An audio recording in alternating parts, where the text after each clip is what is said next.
এরা বর্বর জাতি হিসেবে বারবার বিবেচিত হয়েছে।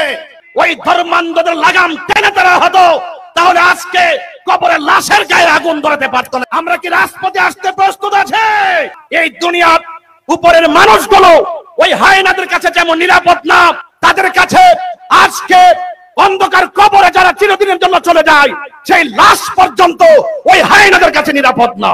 জাতির উদ্দেশ্যে আমার জিজ্ঞাসা, আজকে বর্তমান এই বাংলাদেশে আমরা যা দেখছি, বলুন, হাত উঁচু করে বলুন, আমরা কি আজ খানকায় নিরাপদ? আজকে আমরা কি রাজপথে নিরাপদ?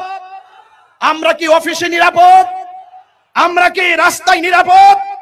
আমরা এতই নির্লজ্জ, আমাদের সমাজের কিছু মানুষ এতই নির্লজ্জ, বেহায়াপনায় নিমজ্জিত হয়েছে, যারা রাসূল পাকের শুভ আগমনের দিনে, শুভ আগমনের চাঁদে তারা এই দুনিয়ার উপরের মানুষগুলো ওই হায়নাদের কাছে যেমন নিরাপদ না, তাদের কাছে আজকে অন্ধকার কবরে যারা চিরদিনের জন্য চলে যায়, সেই লাশ পর্যন্ত ওই হায়নাদের কাছে নিরাপদ না।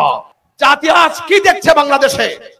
আমি অন্তর্বর্তীকালীন সরকারকে দার্থহীন কণ্ঠে শুধু এই বাংলাদেশের ঢাকার জাতীয় সরোবর উদ্যান থেকে দার্থহীন কণ্ঠে বলতে চাই, অনতিবিলম্বে এই সমস্ত ন্যাক্কারজনক ঘটনা যারা ঘটিয়েছে তাদেরকে আইনের আওতায় আনতে হবে, ঠিক কিনা বলেন? শুধুমাত্র মাইজবান্ডার দরবারের আশিকিনদেরকে এই মাঠে তিল ধারণের জায়গা নেই, আশিকে রাসূলরা চলে এসেছে।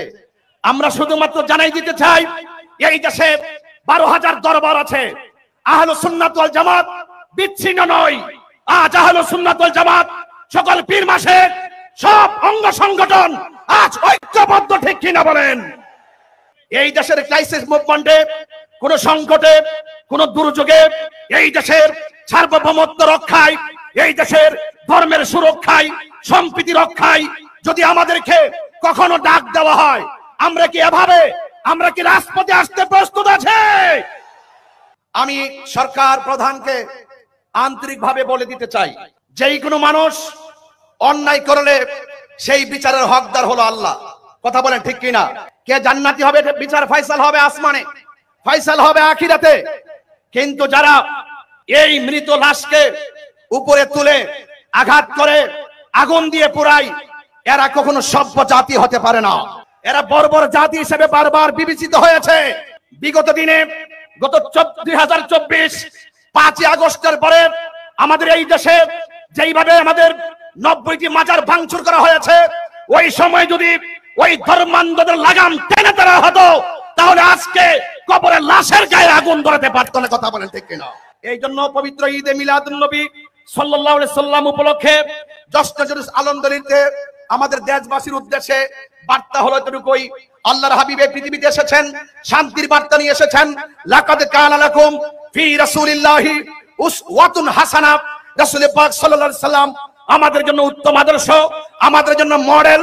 আমি মনে করি পবিত্র ঈদে মিলাদুন নবী সাল্লাল্লাহু আলাইহি সাল্লাম উপলক্ষে আল্লাহর হাবিবের শুভ আগমনে এইভাবে যদি কাঁধে কাঁধ মিলিয়ে আমরা যদি ঐক্যবদ্ধভাবে রাজপথে সম্প্রীতির মেসেজ জানান দিতে পারি, এই দেশে ধর্মান্ধতা থাকবে না, ধর্মদ্রোহিতা থাকবে না, মারামারি থাকবে না, কাটাকাটি থাকবে না, বোমাবাজি থাকবে না। কথা বলেন, ঠিক কিনা বলেন? এই দেশে শান্তি প্রতিষ্ঠায় আজকের এই ঐতিহাসিক ঢাকার জাতীয় উদ্যানে, সৌরওয়ার্দী উদ্যানের প্রোগ্রামটি যথেষ্ট প্রাসঙ্গিক। সেই প্রাসঙ্গিক প্রোগ্রামকে মূল্যায়ন করে রাষ্ট্রের গুরুত্বপূর্ণ সিদ্ধান্তে আমাদের আহলুস সুন্নাত ওয়াল জামাতকে অন্তর্ভুক্ত করার সরকার প্রধানকে অন্তর্ভুক্তির আহ্বান জানিয়ে বিদায় আরজ করছি। আসসালামু আলাইকুম ওয়া রাহমাতুল্লাহ।